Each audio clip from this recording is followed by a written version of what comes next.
Bonjour les humains, 27 avril 2024. Dans la série Les athées ont-ils raison? Les athées ont-ils raison? Épisode 8. Henry F. Schaffer, né en 1944. Donc lui, il est encore vivant. Professeur de chimie à l'université de Georgia, directeur du centre de chimie informatique, l'un des chimistes les plus cités au monde. C'est lui qui parle. En dépit d'une logique évidente, certains athées continuent de prétendre, indépendamment des contraintes anthropiques, que l'univers et la vie humaine se sont formés par hasard. Werner Gitt, né en 1937. Apparemment, il est encore vivant lui aussi. Professeur, directeur de l'Institut fédéral de physique et de technologie de Brunswick.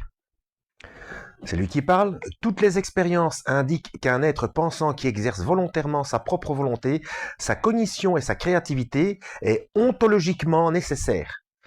On ne connaît pas de loi de la nature, ni de processus, ni de séquence d'événements susceptibles de permettre à l'information d'apparaître par elle-même dans la matière.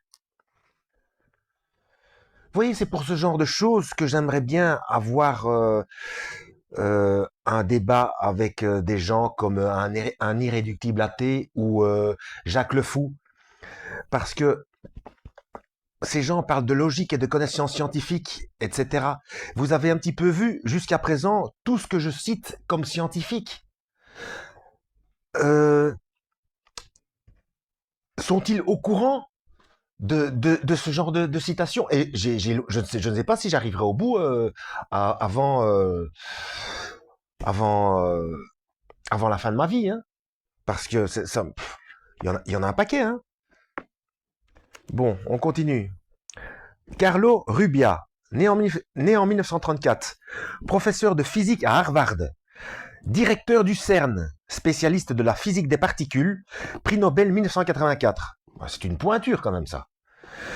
Parler de l'origine du monde nous amène inévitablement à penser à la création, et en regardant la nature, nous découvrons qu'il y a un ordre trop précis qui ne peut pas être le résultat d'un hasard, d'affrontements entre forces, comme nous, les physiciens, continuons à le soutenir. Cependant, je crois que l'existence d'un ordre préétabli dans les choses est plus évidente chez nous que chez les autres.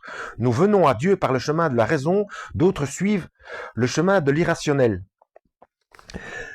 Derek Barton, 1918-1998 ou 98, professeur de chimie à l'Imperial College et à Harvard, prix Nobel de chimie 1969. Donc c'est lui qui parle. Les observations et les expériences de la science sont si merveilleuses que la vérité qu'elles établissent peut certainement être acceptée comme une autre manifestation de Dieu. Dieu se manifeste en permettant à l'homme d'établir la vérité. Jacques Desmarais, 1943-1999 ou 99, cosmologiste spécialiste ça va être intéressant.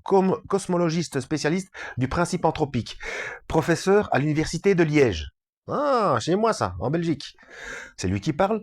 Le seul fait que nous soyons présents dans le cosmos est porteur d'informations sur la valeur des constantes fondamentales. Constantes de physique par exemple, telles la constante de Planck ou de structure fine, etc. Bien sûr, les scientifiques ne savent pas pourquoi ces constantes ont adopté telle ou telle valeur. En revanche, ce dont ils sont certains, c'est que légèrement différentes, les constantes n'auraient pas autorisé l'émergence de la vie. C'est trop précis, c'est trop calculé. Donc les gens comme Jacques Le Fou, etc., euh, il, faut, il, faut, il faudrait pouvoir débattre avec eux avec ce genre d'arguments. Parce que ils ont l'air d'être des gens intelligents, instruits, esprit scientifique, etc.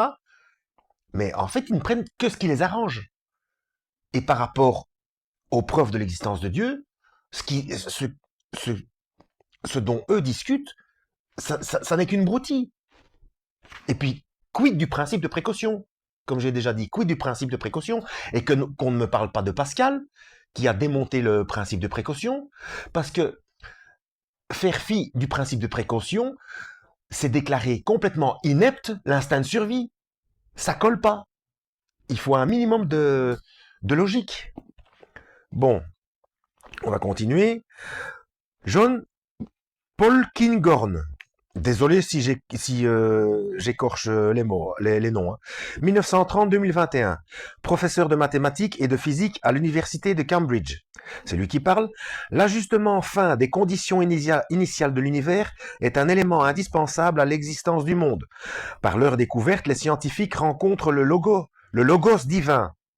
Ah, le logos. Le logos, c'est la parole Décidris. Décidris, je sais pas si ça existe ce mot, mais bon. Allez voir Jean 1, verset 1, chapitre 1. Au commencement était le Verbe, était le Logos, et le Logos était avec Dieu, et le Logos était Dieu. J'ai déjà expliqué ça dans une autre vidéo. Hein. Quand vous parlez, ça sort de vous, c'est décidé par votre cerveau. Quand ça fonctionne bien, mais en même temps, c'est vous. Donc, Yeshua, le Christ, est soumis à Dieu, est produit par Dieu, mais est Dieu en même temps. Quand c'est vous qui parlez, c'est vous, c'est pas quelqu'un d'autre. Voilà, ça fait partie de vous. Bon, Isidore Isaac Rabi, 1898, 1898, 1988. Oh, plein de 8. Prix Nobel de physique 1944. La physique m'a rempli d'admiration, m'a mis en contact avec le sens des causes originelles. La physique m'a rapproché de Dieu. Ce sentiment m'a accompagné tout au long de mes années de science. Mais des prix Nobel, il y a un paquet, hein. Et l'irréductible athée, Jacques Le Fou, il cite... Ils savent pas qu'il y a tant de prix Nobel, des directeurs de CERN, professeurs à Harvard, etc., qui acceptent l'existence de Dieu. On parle pas de religion, là. Bon. Herbert Ulrich, 1907-1993 ou 93, professeur de chimie physique et d'ingénierie au MIT. Wow, au MIT. L'origine de l'univers peut être scientifiquement décrite comme un miracle. Bon, on va s'arrêter là pour aujourd'hui. Je commence à être fatigué. J'ai déjà fait 2 vidéos et je vois bien que quand je lis, c'est pas terrible, hein, mon élocution. Voilà, merci pour votre patience. Bienvenue au nouveau. Euh, merci beaucoup. Jetez un œil sur mes différentes playlists. Hein, j'aborde plein de sujets différents. Voilà, excellente journée à tous. Lisez la Bible, je sais, je suis répétitif, mais pour se rendre compte de ce qui se passe, qu'on le veuille ou non, qu'on soit croyant ou non, force est de constater que les dirigeants de cette planète utilisent la technologie et la politique, etc., pour faire correspondre les événements à ce qui est indiqué dans la Bible. Voilà. Et c'est pas mon interprétation personnelle, hein, il suffit de s'y intéresser. Voilà, que Dieu vous guide.